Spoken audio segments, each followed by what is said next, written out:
Bonjour à tous et bienvenue sur notre nouvelle vidéo. Aujourd'hui je vais donc vous apprendre, comme vous pouvez le constater, à créer un vide-poche. On va le confectionner donc du début jusqu'à la fin, des patrons jusqu'au bout en fait, simplement. Donc voilà, pour faire ce joli vide-poche qui est réversible si vous le souhaitez, vous avez besoin du patron vide-poche Lily que vous pouvez retrouver sur notre site Enjoy Couture, d'une machine à coudre, du fil et une canette remplie de ce fil de la bonne couleur pour votre vide-poche, quelques épingles et quelques petites pinces si vous en avez, si pas les épingles feront très bien l'affaire, d'une paire de ciseaux, d'une équerre, d'un crayon de traçage ou bien alors d'une craie si vous n'avez pas de crayon de traçage, de deux tissus différents. Ici j'ai pris un tissu en simili-cuir et un tissu qui ressemble un petit peu à des écailles couleur bronze, couleur or qui vont bien ensemble. Et voilà, maintenant que vous savez ce dont vous avez besoin, nous pouvons commencer.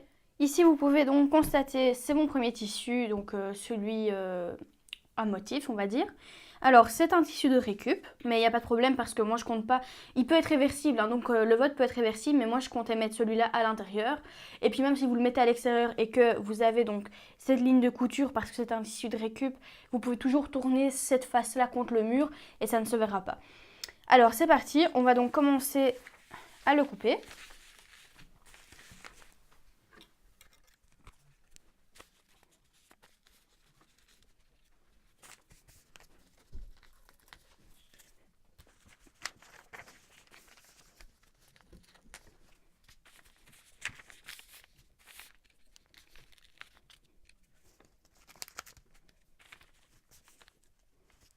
Donc voilà, le patron est grand, mais honnêtement, ça ne sert à rien de mettre trop d'épingles. J'en ai juste mis donc aux quatre coins.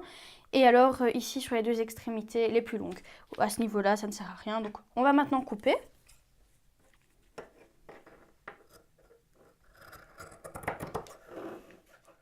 J'ai maintenant fini de découper donc mon motif. Je vais donc le réserver sur le côté. Et je vais passer à mon simili-cuir. La mise en place de ce simili-cuir. Je vais pouvoir épingler. Dans du simili-cuir, les traces restent. Donc épinglez bien dans les valeurs couture. Alors ici, il n'y a pas de droit fil, c'est du simili-cuir. Donc voilà, et pour le tissu précédent, c'était un tissu de récup et il n'y avait pas de droit fil non plus.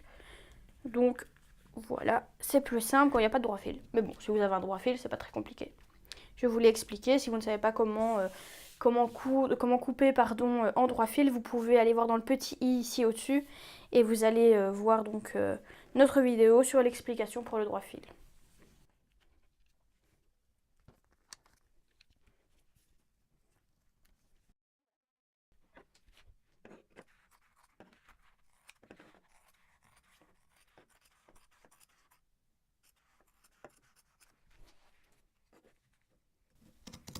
Comme vous pouvez le constater, je me suis mis au niveau du bord de mon tissu qui était déjà donc découpé parce qu'il était déjà bien droit, donc pour perdre aucune place, voilà.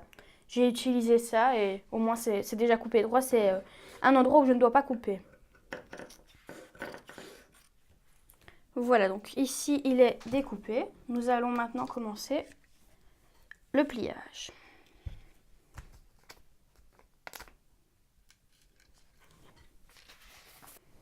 Alors, pour commencer, donc vous avez deux morceaux de tissu. Donc je vais vous les mettre l'un à côté de l'autre, comme ça vous pouvez voir. Voilà, moi ici j'ai donc mon simili-cuir qui est uni et mon imprimé.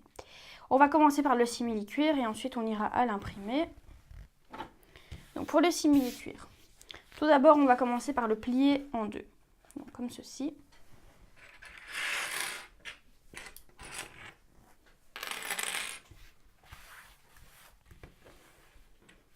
Et je vais venir mettre mes petites pinces ou vos épingles si vous avez des épingles. Si vous avez des épingles et que vous voulez donc absolument coudre avec des épingles, par contre vous n'allez pas devoir épingler dans ce sens-là. Vous allez devoir épingler dans ce sens-là et dans la valeur couture. Parce que si vous épinglez dans le sens donc horizontal, vous allez avoir des traces dans votre simili-cuir.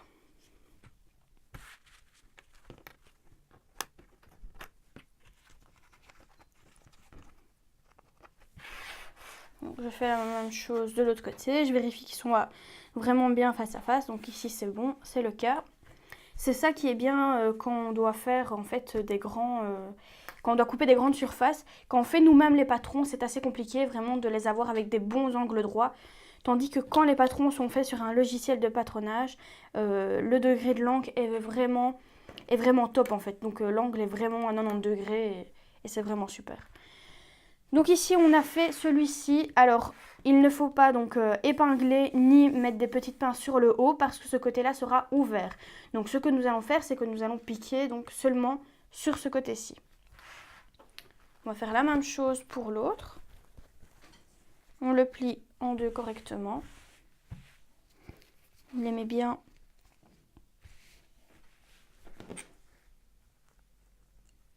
Ici, je vais continuer avec des épingles. Comme c'est du tissu, c'est bien. Voilà. Et de l'autre côté.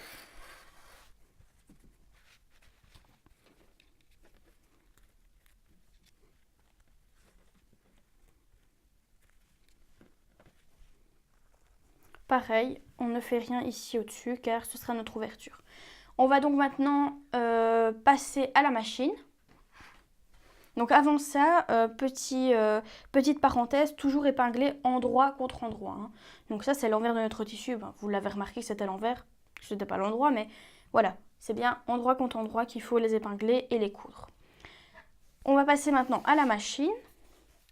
Voilà, maintenant nous sommes donc à la machine. Alors la valeur couture sur le patron était de 1 cm, c'est donc la valeur à laquelle vous allez devoir coudre. Alors le repère sur votre machine, si vous en avez, est la première barre. Donc la première barre ici, la petite, c'est 1 cm. Donc vous mettez bien votre tissu compte. Vous n'oubliez pas votre petit point d'arrêt au début et à la fin. Et c'est parti!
On répète l'opération de l'autre côté.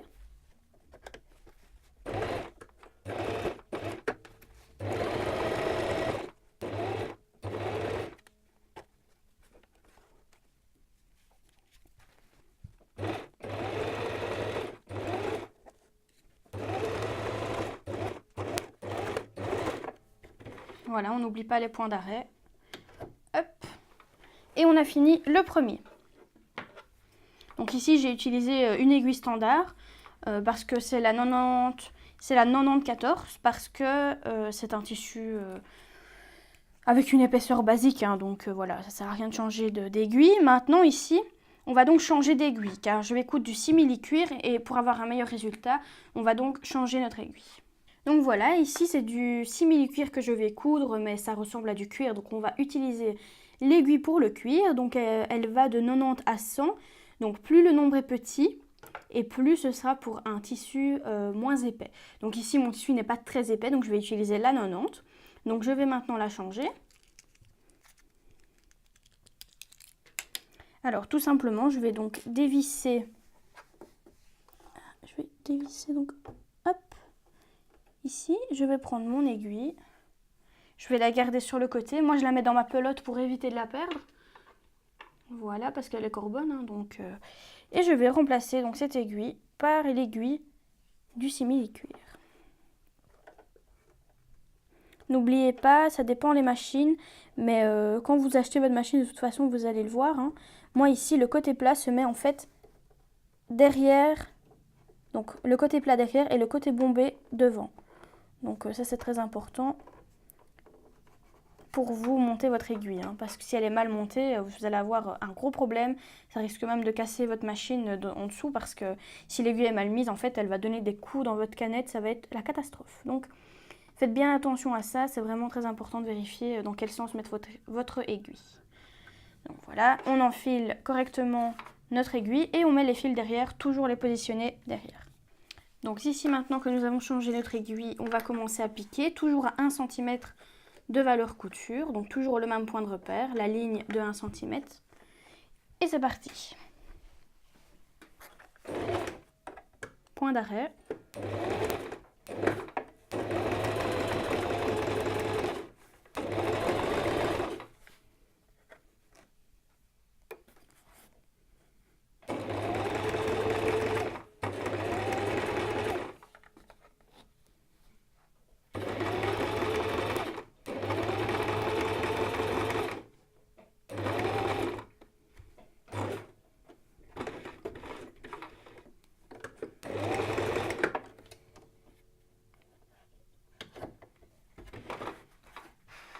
Donc comme vous pouvez le constater, j'ai gardé mon pied presseur métallique.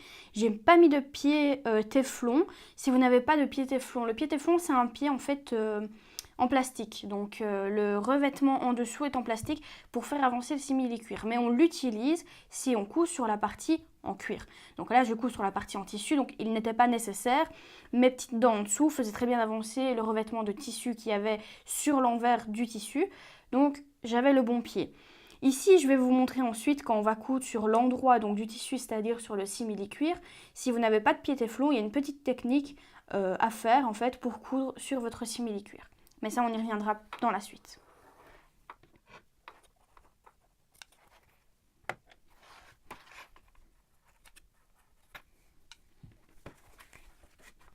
Donc on refait la même chose de l'autre côté.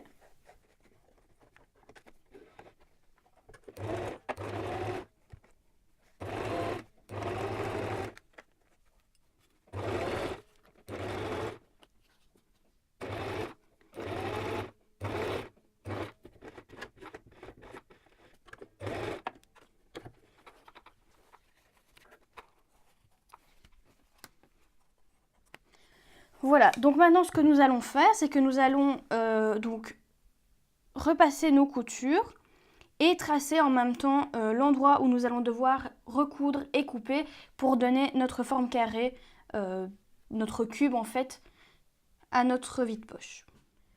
Donc voilà, l'étape repassage. Donc ici, moi je vais juste repasser un tout petit peu avant mon tissu sur l'envers parce qu'il est un petit peu froissé, on va dire ça comme ça.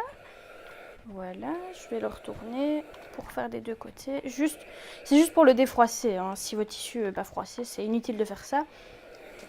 Alors, maintenant on va commencer donc la partie vraiment la plus cruciale. Donc, on va commencer par le premier coin. Donc le premier coin, on va le faire comme ceci. Voilà, on essaye de bien l'ouvrir. Et on va prendre un autre tissu en coton de préférence et venir le poser au-dessus. Parce que, vous voyez ici, c'est du... Je sais pas, c'est un revêtement en fait chimique. Donc il risque de brûler et de fondre avec le fer à repasser si on repasse dessus. Donc on va venir poser ce tissu au-dessus. Et bien vérifier qu'en dessous, il soit bien positionné. C'est super. On peut éventuellement mouiller le tissu. Donc ça s'appellera une pâte mouille. Voilà. Et on va venir repasser juste ce coin-là. Voilà. Alors, pourquoi juste ce coin-là? Parce que c'est là que nous allons devoir venir tracer, en fait, notre ligne de couture. Donc, on se met bien parallèle à notre couture avec notre équerre. Et on va venir... On regarde bien qu'on est à la bonne mesure de chaque côté. Donc, moi, ici, je suis à 6,5, 6,5. Donc, on est à 13 cm, donc c'est bon. Voilà, vous faites la mesure que vous désirez, hein, mais entre 12 et 13, 12, 13, 14 cm, c'est une bonne mesure. Hein. Donc voilà, moi je vais venir maintenant donc épingler.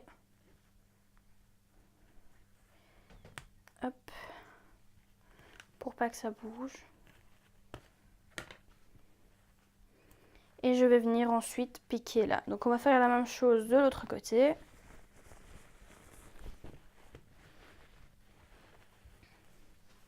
Et on répétera l'opération sur le cuir. Hein. Le cuir, alors là, je vous conseille vraiment de mettre une pâte mouille, hein, parce que ça fond et vous risquez d'avoir des soucis à votre semelle de votre fer et également à votre tissu qui sera complètement foutu, hein. Donc franchement, repassez toujours bien avec cette petite pâte mouille.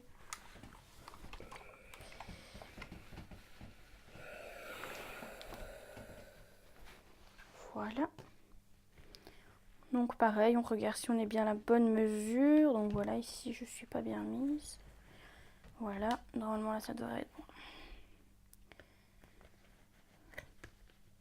Je suis bien à 6,5 des deux côtés, donc c'est super. Je vais venir tracer ma petite ligne. Et je vais également épingler.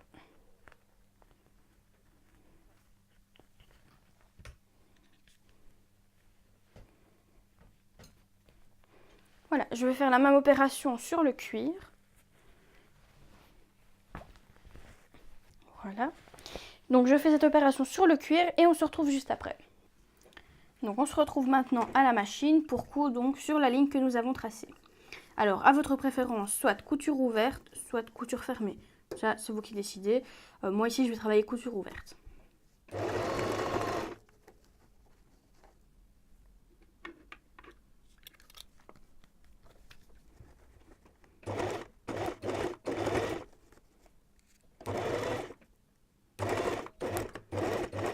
Toujours vos points d'arrêt, ne pas les oublier. C'est très important pour éviter que votre couture s'ouvre. Voilà.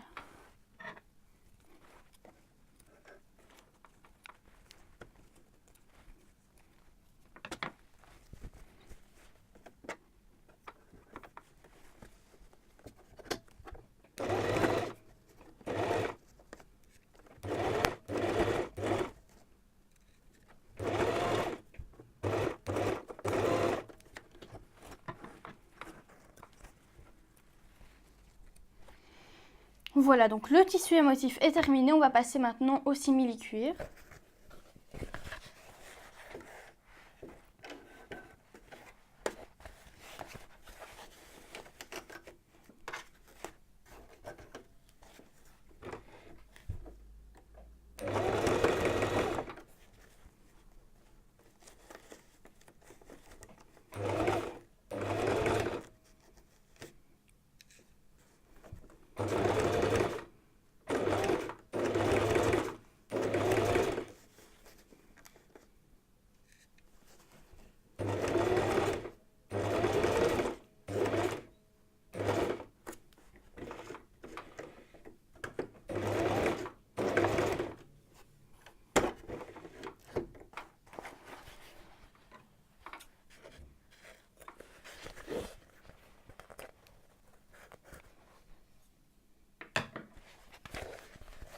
On fait la même chose de l'autre côté. En fait, on répète cette opération 4 fois. Donc 2 fois sur le simili-cuir et 2 fois sur votre tissu à motif. En fonction du tissu que vous avez choisi, bien évidemment.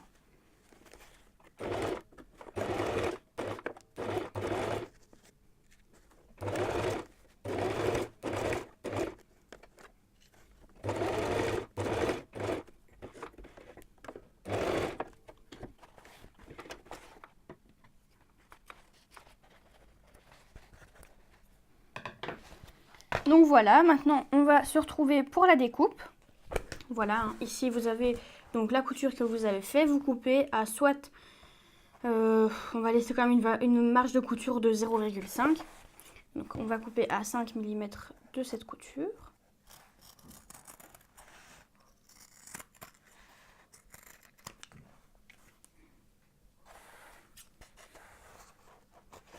Donc dans le sens, ce sera plus simple. Comme ça je vous montre correctement. Voilà.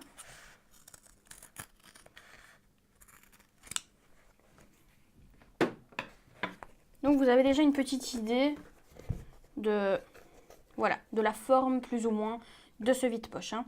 Donc ici on va passer maintenant à l'autre.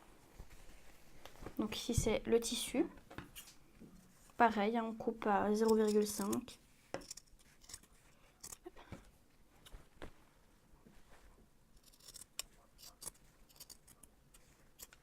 Voilà. Et on va maintenant retourner un seul sac, enfin une seule poche. Donc celle-ci, on va la retourner. Voilà, comme ceci, on la retourne. Et on va venir, en fait, voilà, l'introduire dans notre simili-cuir. Donc, je ne sais pas si vous voyez bien, mais voilà. Donc ici, ce qu'on va faire, très important aussi, c'est de vraiment bien mettre nos coutures l'une en face de l'autre en couture ouverte. Comme ceci. Et vous venez, en fait, mettre une petite pince ou épingler, c'est à votre choix. Moi, je vais mettre les petites pinces. Voilà. Vous faites la même chose de l'autre côté.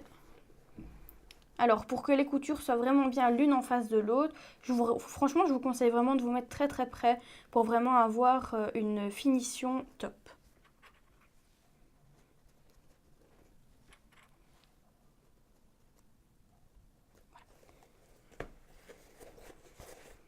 On va maintenant épingler tout le contour, enfin avec des pinces ou des épingles, ce que vous avez, et on se retrouve juste après. Voilà, donc j'ai mis des petites pinces ou des épingles, comme vous voulez, sur tout le tour, et j'ai laissé ici, vous voyez, une ouverture de plus ou moins 10 cm pour pouvoir ensuite retourner mes deux pochettes. Donc maintenant, on va passer à la machine.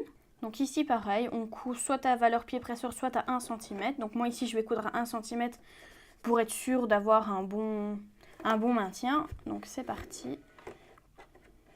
On n'oublie pas non plus de faire le point d'arrêt. Donc on commence au début de l'ouverture. On ne coupe pas l'ouverture, comme ça on va faire un tour entier jusqu'à la fin de l'ouverture. On ne commence pas n'importe où, hein. Donc voilà. Donc c'est parti.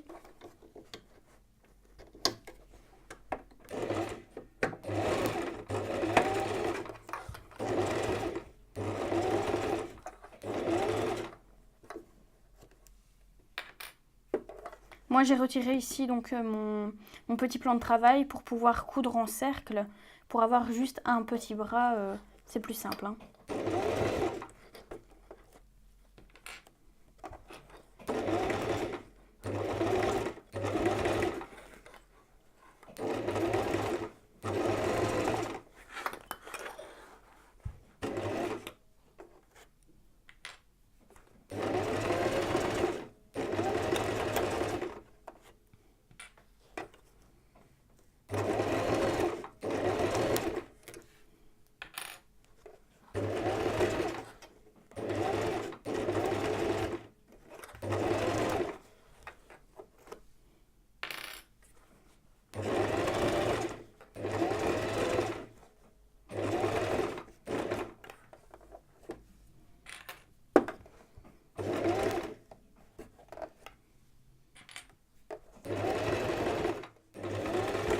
On fait notre petit point d'arrêt.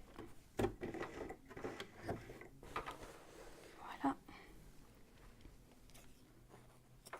Et on va maintenant pouvoir retourner notre petite pochette.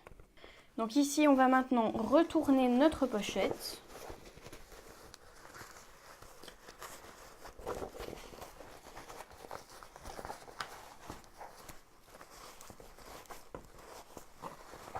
Donc vous retournez les deux, vous en passez une d'abord et puis vous allez chercher la deuxième.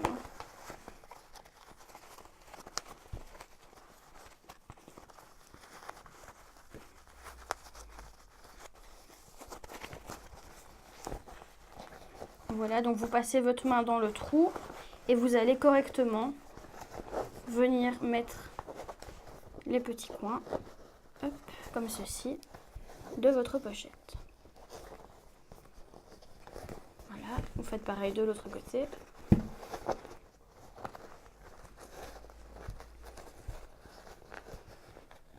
On pousse bien.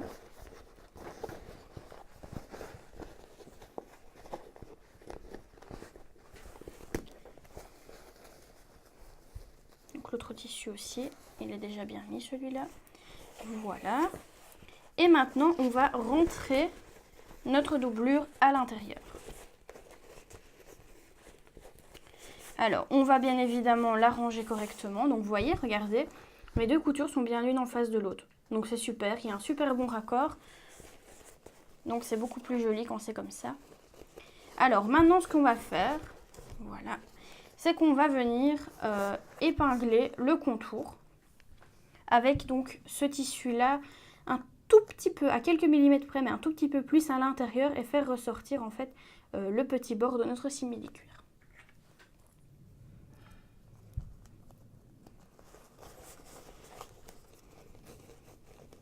En fait, vous faites un rouloté, hein, vous le roulez comme ça pour qu'il soit vraiment bien mis.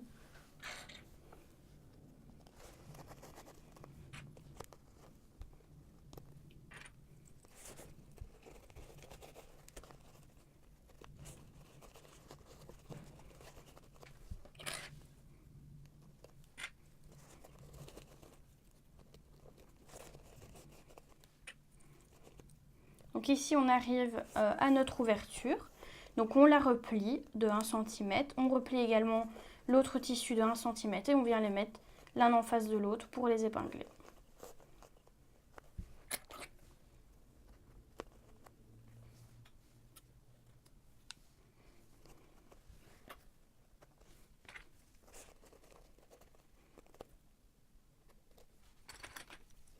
Voilà. On va maintenant pouvoir passer à la machine pour coudre tout le contour. Alors vous faites une surpiqûre à la mesure que vous voulez. Moi ici je vais le faire à la valeur pied presseur et je vais même également bouger mon aiguille vers la droite pour être le plus proche du bord possible. Donc ici on va se retrouver pour créer notre faux pied téflon. Alors comment on va le créer? On a besoin de 2 papiers collants et d'un pied presseur zigzag. Donc on va détacher notre pied. Hop, voilà. Et on va venir prendre du papier collant qu'on va coller juste là sur la partie inférieure et sur la partie supérieure de notre pied pour essayer justement qu'il accroche sur le simili-cuir.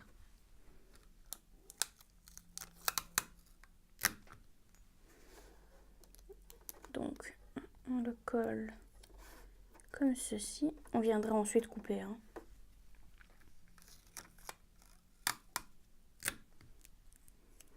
Et une partie au-dessus, comme ceci.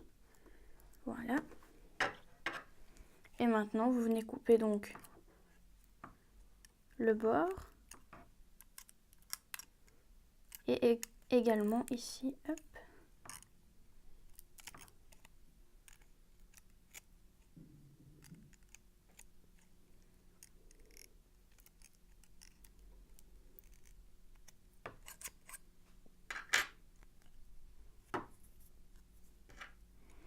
Et voilà.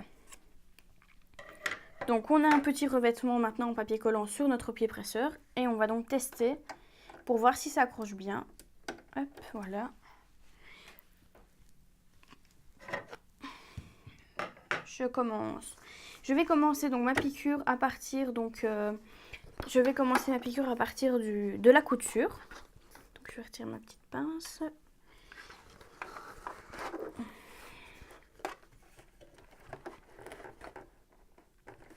Voilà.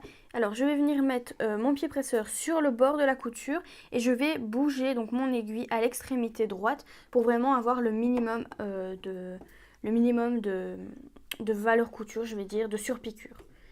Hop, comme ceci. N'oubliez pas, il faut bien passer donc le fil. Ah, un petit problème. Voilà, le passer en dessous du pied, c'est très important. Donc voilà, c'est parti. On n'oublie pas d'abaisser le pied presseur et on avance. Le premier point, vous pouvez le faire donc à la main et c'est parti.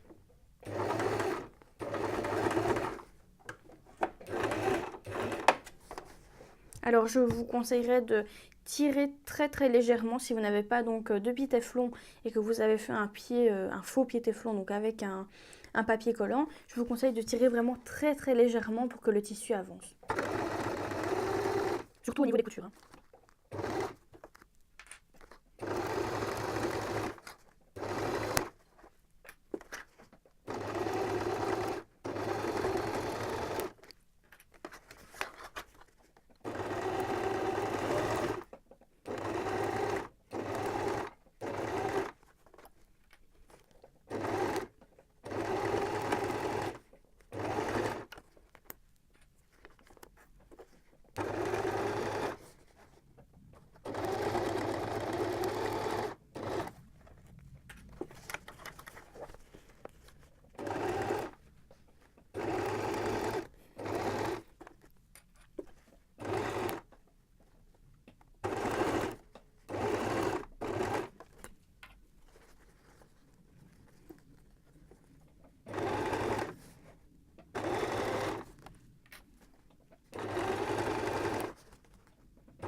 Et voilà, nous avons donc fini maintenant le tour de notre vide-poche pour le refermer. Donc sa surpiqûre est terminée. On n'oublie pas de couper donc, les petits fils à l'intérieur et à l'extérieur, donc le fil du haut et le fil de la canette. Donc voilà, je les coupe.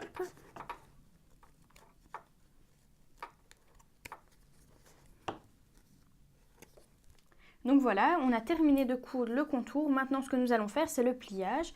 Donc soit vous le laissez comme vous voulez, donc soit vous le laissez comme ça, ou alors vous pouvez également revenir replier le bord. Donc si vous avez fait une jolie doublure, voilà, vous venez replier tout le contour comme ceci. Et vous venez donc bien évidemment l'arranger correctement pour qu'il ait un joli maintien. Donc vous arrangez l'intérieur comme ça.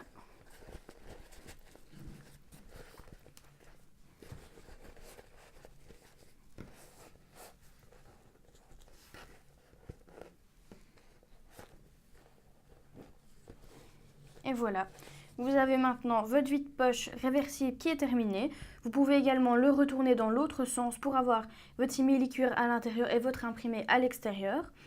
Voilà, donc maintenant, à vous de laisser votre imagination aller, le faire plus grand, plus petit, plus large. À vous de choisir. Donc voilà, merci à tous d'avoir suivi notre vidéo et à bientôt pour de prochains tutos sur Enjoy Couture.